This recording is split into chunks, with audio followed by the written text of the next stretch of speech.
What's going on, everyone? Jeremy here from the Recording. An interesting and really unexpected twist in the Wonder Woman story. I didn't find the Wonder Woman movies like particularly woke or man-bashy. The first one, anyway. The second one led to some interesting ethical questions of somebody in a different body doing something but like. In general, I thought the first Wonder Woman was very good. I believe it made a ton of money. I think it made at close or over $1 billion at the box office. Then came Wonder Woman 1984, using a dried up, old, 90s or 80s aesthetic that the world had already grown sick of from shows like Stranger Things and everything else, and just overall a much worse movie. A movie that, in fact, lost $100 million at the box office. But it drove 4.5 million HBO Max subscriptions.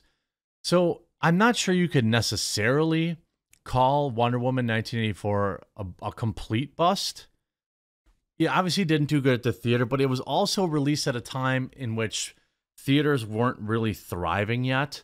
And, nearly 5 million people paying $10 a month, that kind of matters. You know what I mean? Although HBO Max seems to be getting worse and worse as they keep removing. They just removed Westworld, I think, too, which is, I had a couple seasons I hadn't watched. But anyway, AT&T had struggled to gain subscribers for HBO Max to offset the investment they had put in. It doesn't help that the ongoing lockdowns have brought film releases to a halt. This is back from January last year. AT&T decided to do something rather drastic without telling anyone, which was announcing that Warner Brothers would release its entire 2021 film stall on HBO Max concurrently with the release in theaters. To put it mildly, this decision was not positively received by all parties, especially Tenet director Christopher Nolan, apparently the Squad's James Gunn. In an attempt to put out all the fires on all the bridges, Warner Brothers began only after the announcement to pay actors and directors and actors based on this new release strategy. After the release of Wonder Woman 1984 on HBO Max, the strategy didn't have any tremendous gain for AT&T or Warner Brothers. Doesn't bode well for the future of the streaming service. And if you look at this, even at Rotten Tomatoes, this movie did not review well in the first place. 58%. Critics didn't like it. Audiences thought it was okay. 73 is like, okay. It's not awesome, but it's like, it's probably fine. A lot of people watched it at home. They didn't watch it in the theater. Having these many people, Hollywood reporting that the Wonder Woman 1984, which earned $40 million domestically, $110 million overseas for a total of $148 million, will lose Warner Brothers more than $100 million at the box office, according to their sources. The outlet could not determine if this loss would be mitigated by the new subscribers on HBO Max. I would suspect that it would at least be somewhat mitigated by that. But then Wonder Woman 3 got canceled. Nobody expected it to get canceled. I thought Wonder Woman 1984 was certainly far inferior to the original Wonder Woman. But I still think Gal Gadot is an excellent Wonder Woman. I think that, it's a movie that, I would probably be interested in seeing. 1984, for me, the aesthetic was just, I didn't like it at all. I was over that. But I'm sure not everyone was. But now, so Wonder Woman 3 gets canceled, and the narrative is that Patty Jenkins breaks silence, or Patty Jenkins walked off, right? But now she's putting out a long statement that says, there was nothing I could do to move anything forward. This is being interpreted and read by Critical Drinker to say, TLDR, Wonder Woman 2 sucked, and nobody at the studio wanted me to do a third one. You look at it, sigh. I'm not one to talk about private career matters, but I will not allow inaccuracies to continue, so here are the facts. I originally left Rogue Squadron after the long and productive development process when it became clear that it couldn't happen soon enough, and I didn't want to delay Wonder Woman 3 any further. When I did, Lucasfilm asked me to consider coming back to Rogue Squadron after Wonder Woman 3, which I was honored to do, so I agreed. They made a new deal for me. In fact, I'm still on that project and have been in active development ever since. I don't know if it'll happen or not. We never do until the development process is complete, but I look forward to its potential ahead. When there started being backlash about Wonder Woman 3 not happening, the attractive clickbait false story was that it was me that ended it or walked it away, started to spread. This is simply not true. I never walked away. I was open to considering anything asked of me. It was my understanding that there was nothing I could do to move it forward at this time. DC is obviously buried in changes they are having to make, so I understand these decisions are difficult right now. I do not want to be what has been a beautiful journey with Wonder Woman to land on a negative note. I have loved and have been honored to see the person make these last two Wonder Woman films. She's an incredible character. Living in and around her values makes one a better person every day. I wish her legacy, blah, blah, blah, blah, blah. Walking side by side with Linda Carter, an absolute legend and beacon of goodness and light, has always been a thrill. I have learned so much, cherished, blah, blah, blah, blah, blah. My crew has been like family. We fought every day to give the world the best films we could. And Gal Gadot, where do I even begin?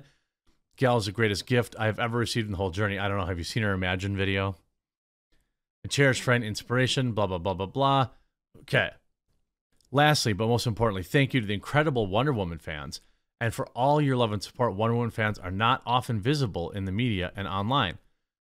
Well, that seems odd. Here's James actually saying right here, I can attest that all of Peter and my interactions with you were only pleasant and professional. That seems odd. This seems odd. I mean, you know, like, yeah, though No Man's Land scene in Wonder Woman was one of the greatest superhero sequences in movie history. That was a good sequence. I thought the first Wonder Woman was pretty good. I think, you know, interestingly, this has basically says that she left Rogue Squadron because it's development limbo and worried that she could affect production of Wonder Woman 3. She tried to address the rumor of her rejected Wonder Woman 3. Why do I keep saying World War 3? By saying that DC is experiencing changes in higher up, so no decision could be made. So maybe her script really was, you know, hashtag women can't write. I'm just kidding. I'm kidding. I'm kidding. I like Gal Gadot. I like Gal Gadot as Wonder Woman. I think Wonder Woman 1984 was definitely far inferior to the first, but I think that Gal Gadot is still she still puts butts in seats. So I don't know who to believe. You know, it'd be interesting to see. You see a lot of these articles. Deadline, Patty Jenkins' Wonder Woman 3 treatment, a no-go under new Peter Safran, James Gunn DC administration. Axing comes a day after Gal Gadot's hopeful tweet for a sequel. I mean, she had just tweeted, a few years ago, it was announced that I was going to play Wonder Woman. I've been grateful for the opportunity to play such an incredible, iconic character. And more than anything, I'm grateful for you, the fans. Can't wait to share her next chapter with you. It's not even hopeful. It seems to be like implying that there is some, you know, spicy stuff. You know, she's like implying that the film's on track. I can't believe this. Like, I mean, name a bigger franchise for DC lately. I mean, there's Aquaman, which, you know, remains to be seen how the sequel's going to do. Wonder Woman, I think, is, you know, had way more staying power than Aquaman. You know, she's a good character. I think Gal does really good as the actress. Patty Jenkins, apparently, you know, it says, you know, Wonder Woman 3 was promptly announced in the wake of theatrical day and date tanking of Wonder Woman 1984. So this was a product that was slated to be completed and released.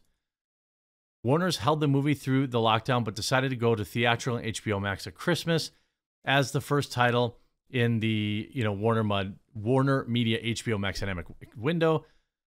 While the first Wonder Woman in 2017 was a box office revolution for a movie directed by a female, wow, who cares that it was directed by a female, earning $822 million, the sequel was greatly panned, 58% Rotten Tomato scores and a B+ cinema score, to the first chapter's A.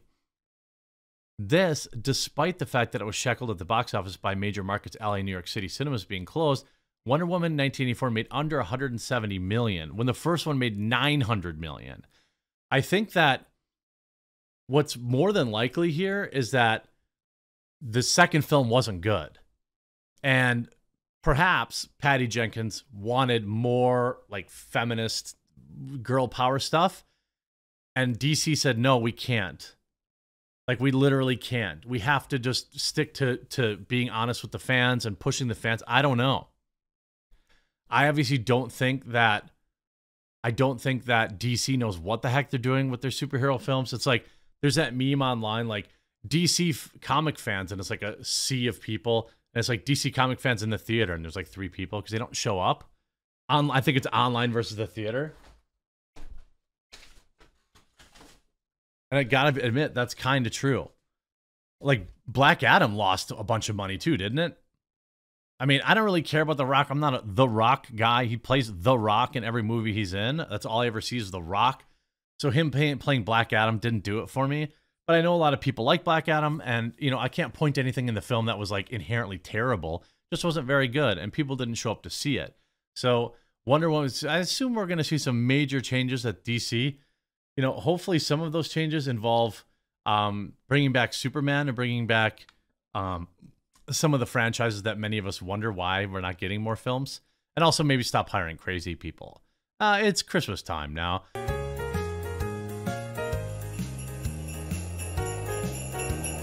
Ho, ho, ho! Merry Christmas!